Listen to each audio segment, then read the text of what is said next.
Hello friends, welcome to my YouTube channel.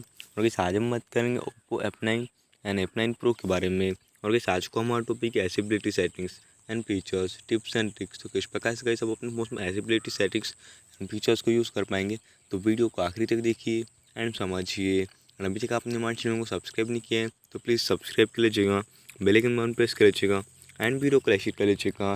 तो friends बात करें टॉपिक पे, तो सबसे पहले आप अपने फ़ोन में देखिए सेटिंग्स में जाइएगा एंड नीचे आप आइएगा देखिए एडिशनल सेटिंग्स पे। यहाँ पे आपको देखिए एसेबिलिटी वाला ऑप्शन मिल जाता है, तो आप क्लिक कर दीजिएगा। यहाँ पे जाइएगा आप एसेबिलिटी मेनू पे, तो आप इसे ऑन कर दीजिएगा। ओके करके गाइस ऑन कर दीजिएगा। तो आपको देखिए वर्चुअल बटन के साइड में आपको लोगो मिलता है, तो जैसे आप उस पर क्लिक करते हो तो आपको देखिए यहाँ पे इसके फीचर्स मिल जाते हैं। यहाँ पे देखिए तो आप आसानी से इन फीचरों का यूज़ कर पाते, तो यहाँ से देखिए आप इसे यूज़ कर पाते। तो फ्रेंड्स ये था आज को हमारा टॉपिक। उम्मीद है फ्रेंड्स आपको वीडियो पसंद होगी। आज के लिए बस इतना ही। Thank you.